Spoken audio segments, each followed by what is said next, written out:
Hey y'all, this is David, the Georgia photographer. I'm out here tonight with my nephew, Jeremy. He's the science teacher who is awesome. We're out here shooting some street photography tonight. I'm gonna sprinkle a bunch of photos through this. Yeah.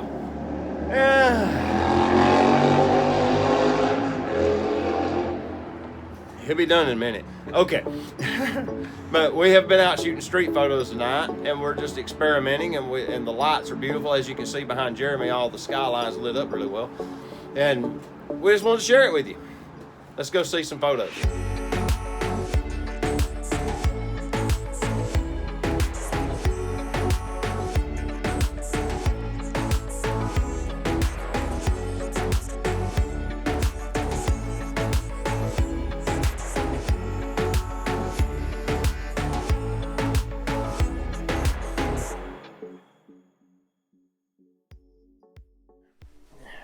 All right, y'all, it's the next day. So I went out last night with this new Z6 with this factory kit lens. You know, it's the 24-70S lens, the f4 series. And we shot night photo street photography, as you saw in the photos I started out with. The camera performs insanely well, like way better than I was anticipating for some reason. With all the negative press these cameras got, my expectations was kind of low. I mean, I really wasn't expecting it to do as well as it really did. It has, if I understand right, it has 5-axis stabilization when you use an S lens. And I was getting some shutter speeds that were fairly low, handheld, and the images were sharp. Now, I was getting blurry photos too. You know, I did go through and sort culls, you know, then took the blurry ones out. I ain't gonna share blurry photos with you guys. It was a pleasant surprise at how many hits or how many accurate shots I did get that were in focus. It just blew my mind. And the low light performance of this camera is incredible. Since it's a 24 megapixel full frame sensor, the photo sights are huge. And because of that, it does super well in low light. Honestly, I was running aperture priority mode to start with, and of course I was shooting wide open at f4 because it was dark. So the camera is bringing everything up to get that correctly exposed frame. You know how a camera does all that math to come up with that neutral 17% gray or 8 whatever. It tries to expose the frame to give you that number because that's the way they do their math. And it was completely exposing the frames, like this picture of Jeremy where he's shooting through this piece of artwork to try and use it as a frame. It was really dark, like way darker than the picture makes it look. That's when it was that photo that kind of led me to understand that the camera is raising this way up. So I went into manual at that point. You can see I'm in manual still because I wanted it to look like nighttime. It was exposing it to where it looked like daytime. ISO noise wasn't a problem. It just wasn't there. I get grainy photos from the XT3 when I run the ISO way up to expose for the dark conditions. Not with this thing. Of course, I've got 35% more sensor to work with too. So it's a lot more information that you can work with. I did take a 50mm f1.8 because that was a fast piece of glass, but I never mounted it because this one just worked. It surprised me how well the f4 lens worked. I thought I was going to need some faster glass, but I didn't. Jeremy was running I think he has a D3500. It's a 3000 series, either 33 or 3500, and he had the 35mm f1.8 GDX lens on it.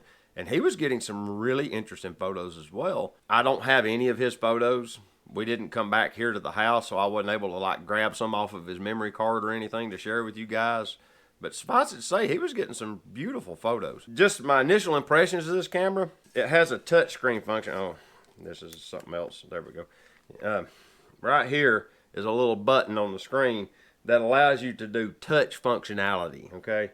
When it comes out of the box, it is touch to focus and take a photo. So if I hit this button, see it changed it, touch shutter on. So if I hit the button, it just took a photo.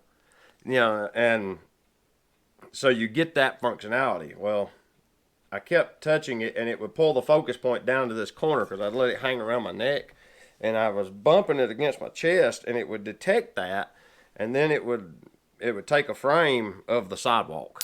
And so I finally just turned touch functionality off. And once I did that, the problem went away. Eye detect autofocus works in very dim light. I was kind of surprised at how well it would pick up a face when there wasn't much to see. The display on the back of the camera, I think I need to go in and turn the brightness to manual. I think it's doing auto brightness control, so the display isn't really representative of what you're capturing a lot of times. I have to learn how to do that. I ain't learned that yet. I'm sure it does it. Right now the display is still kind of in auto, and I ain't figured it out. I did learn to use exposure compensation. I still have minus 2/3 of a stop. We'll take that out.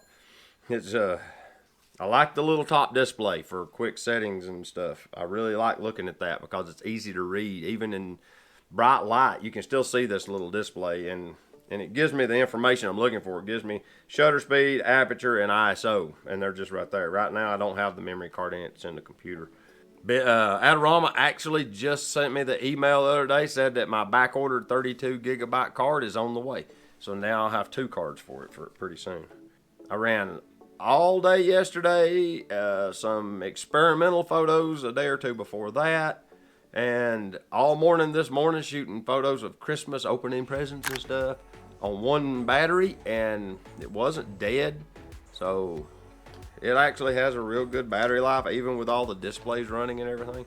You have to get used to this that's the lock position, and then you have to unlock the lens to use it. Because I want to turn it on and immediately start taking photos, and it'll give you this little warning symbol that says, before taking photos, rotate the zoom ring to extend the lens. You have to remember, you have to turn the lens on, basically. That's something that I'm not used to doing. It's not bad, it's just something you have to think to do it. I finally found focus peaking and turned that on for manual focus lenses. I haven't used it yet, but it's on there. But all in all, I really like this camera. I really, really like this camera. The EVF is bright and razor sharp. It allows me to not have to wear my glasses while I'm walking around.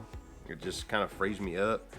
But my initial impressions of it are, it's a great piece of equipment. I haven't had it long enough to do a in-depth review, basically, but my initial impressions are, it's a thumbs up machine. This is a great piece of equipment. I could honestly say that this would not be a bad first-time buyer's camera if you were serious about photography.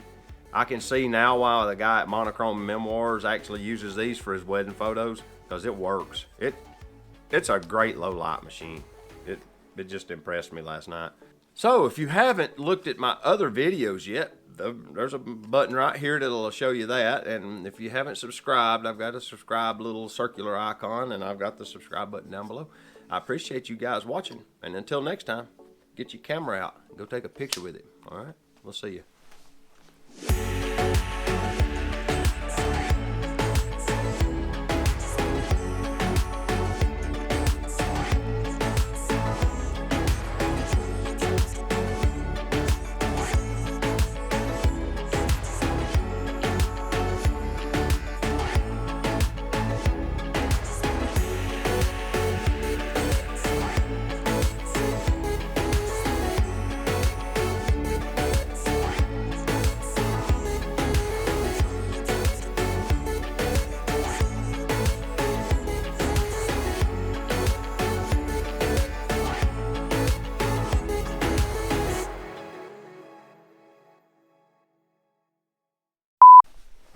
Alright, y'all, it's the next day. I went out and done nighttime street photos with Jeremy last night. Good grief.